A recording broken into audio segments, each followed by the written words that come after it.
ಎಡವಾಗಿ ತಗೊಂಡ್ಬಂದಿರೋದ್ನ ನಿಮ್ಮ ಅಪ್ಪ ಅಂತ ಹೆಂಗ್ ಕೊಡ್ಲಿ ಸರ್? ನಾನು ನನ್ನ ಮಗಳು ನೋಡಕ್ಕೂ ಕೂಡ ಎದ್ರುಕೊಂಡು ತುಂಬಾ ದೂರದಲ್ಲಿ ನಿಂತ್ಕೊಂಡು ಅಳ್ತಿರ್ಲಿ ಸರ್. ನಂಗೆ ನಮ್ಮ ಅಪ್ಪ ಬೇಕು, ಎದ್ದು ಕರ್ಕಬ, ಎದ್ದೊಳ್ಸ್ಕೊಂಡು ಕರ್ಕಬ ನಮ್ಮ ಅಪ್ಪನ್ನ ಅಂತ ಅಳ್ತಿರ್ಲು ಸರ್.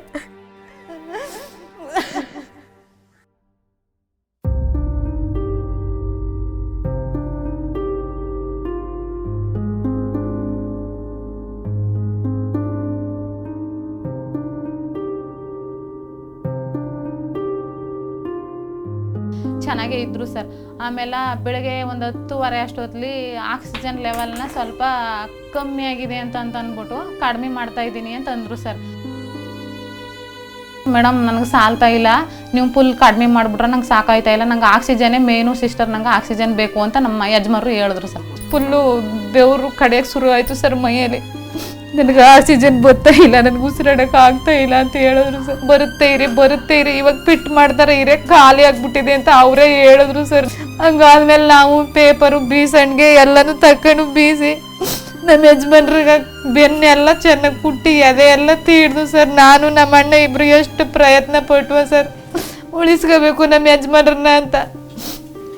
ನಮ್ಮ ಮನೆಯವ್ರನ್ನ ಮಾತಾಡಿಸ್ತಾನೆ ಇದ್ದಿ ಸರ್, ಎದ್ರಕೋಬಿಡಿ ಸಿಸ್ಟ್ರ್ ಹೇಳ್ತಾವ್ರ ಆಕ್ಸಿಜನ್ ಇವಾಗ ಬರುತ್ತೆ ಅಂತ ಹೇಳ್ತಾವ್ರ ಅಂತ. ಇಲ್ಲ ನನ್ನ ಕೈಲಿ ಆಯ್ತಿಲ್ಲ, ಉಸಿರಾಡಕ್ಕೆ ಆಯ್ತಿಲ್ಲ, ನನ್ಗೆ ಆಕ್ಸಿಜನ್ನೇ ಬರ್ತಾ ಇಲ್ಲ, ಎದ್ರಕೊಳ್ಳೋಂಥದ್ದು ಏನೂ ಇಲ್ಲ ಅಮ್ಮ, ಆಕ್ಸಿಜನ್ ಅಲ್ಲಿ ಖಾಲಿ ಆಗ್ಬಿಟ್ಟಿತ್ತು, ಇವಾಗ ಫಿಟ್ ಮಾಡ್ತಾವ್ರೆ ಕಮ್ಮ ಅಂತ ಅವರೇ ಹೇಳಿದ್ರು ಸರ್. ನಮಗೂ ಗೊತ್ತಿರಲಿಲ್ಲ ಸರ್ ಅದು. ಆಕ್ಸಿಜನ್ ಘಟಕ ನಮ್ಮ ಯಜಮಾನ್ರಿರೋ ವಾರ್ಡ್ ಪಕ್ಕನೇ ಇತ್ತು ಸರ್. ಅಲ್ಲಿ ಓಡೋಗಿ ನೋಡೋ ಗಂಟ ಅಲ್ಲಿ ಡೋರು ಲಾಕ್ ಮಾಡ್ಬಿಟ್ಟಿದ್ರಂತ ಸರ್, ಯಾರು ಇರ್ನಿಲ್ವಂತ ಸರ್. ಡೋರ್ ಲಾಕ್ ಮಾಡ್ಕೊಂಡು ಹೊಂಟಾಗಾರ, ಇನ್ನೆಲ್ಲ ಮೇಡಮ್ ಆಕ್ಸಿಜನ್ ಹಾಕೋದು ಏನಂತ ಹೇಳಿ ನೀವು ಅಂತಂದ. ಇಲ್ಲ ಬರ್ತಾರೆ ಇರಪ್ಪ ಅಂತ ಇಬ್ರು ಸಿಸ್ಟ್ರು ಹಂಗೆ ಹೇಳಿದ್ರು ಸರ್. ಅವರು ಸುಮಾರು 11 ಗಂಟು ಹೆಂಗೋ ಕೂತ್ಕೊಂಡು ನಾವು ಬೆನ್ಗಿನ್ ಕುಟ್ಟೋದೆಲ್ಲ ಮಾಡಿದ್ಮೇಲೆ ಹೆಂಗ ಅಲ್ಲಿ ಗಂಟು ಕುಂತಿದ್ರು ಸರ್. ಮನಗಿಸ್ಬಿಡಮ್ಮ ಅಂತ ಹೇಳಿದ್ರು ಸರ್. ಹಂಗೆ ದಿಮ್ ಕೊಟ್ಟು ಹಿಂದ್ಗಡೆ ಒರ್ಗಿಸ್ದು ಸರ್. ಒರ್ಗಿಸ್ಬಿಟ್ಟು ನಮ್ಗೆ ಅವ್ರು ಸತ್ತೋಗ್ರ ಅಂತ ಗೊತ್ತಿರ್ಲಿಲ್ಲ ಸರ್. ಅಂತಿದೆ ನಮ್ಮ ಅಣ್ಣ, ಬಾವಾಜಿ ಈ ಕಡೆ ನೋಡಿ ಬಾವಾಜಿ ಅಂತಂತ ಅವನಂತಿದ ಸರ್. ಇನ್ನೇನಕ್ಕೆ ಕೈ ಹಿಡ್ಕೊಂಡು ಬೆನ್ನೆಲ್ಲ ತೀಡ್ತೀರ ಬಿಟ್ಬಿಡಿ, ನೀವು ಯಜಮಾನರು ತೀರೋದ್ರು ಅಂತ ಅವರೇ ಹೇಳ್ಬಿಟ್ರು ಸರ್.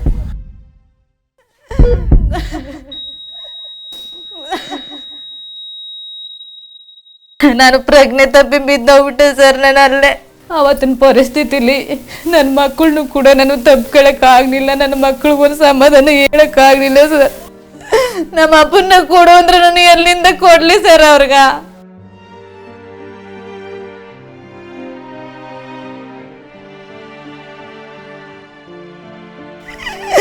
ಎಡವಾಗಿ ತಗೊಂಡ್ಬಂದಿರೋದ್ನ ನಿಮ್ಮ ಅಪ್ಪ ಅಂತ ಹೆಂಗ್ ಕೊಡ್ಲಿ ಸರ್? ನಾನು ನನ್ನ ಮಗಳು ನೋಡಕ್ಕೂ ಕೂಡ ಎದ್ರುಕೊಂಡು ತುಂಬಾ ದೂರದಲ್ಲಿ ನಿಂತ್ಕೊಂಡು ಅಳ್ತಿರ್ಲಿ ಸರ್. ನಂಗೆ ನಮ್ಮ ಅಪ್ಪ ಬೇಕು, ಎದ್ದು ಕರ್ಕಬ, ಎದ್ದೊಳ್ಸ್ಕೊಂಡು ಕರ್ಕಬ ನಮ್ಮ ಅಪ್ಪನ್ನ ಅಂತ ಅಳ್ತಿರ್ಲು ಸರ್.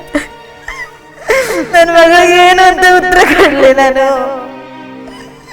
ಇವಾಗ್ಲೂ ಕೂಡ ನೆನ್ಸ್ಕೊಂಡು ಹೇಳ್ತಾರೆ ನನ್ನ ಮಕ್ಕಳು, ನಮ್ಮ ಅಪ್ಪ ಎಲ್ಲಿ ಅಂತ.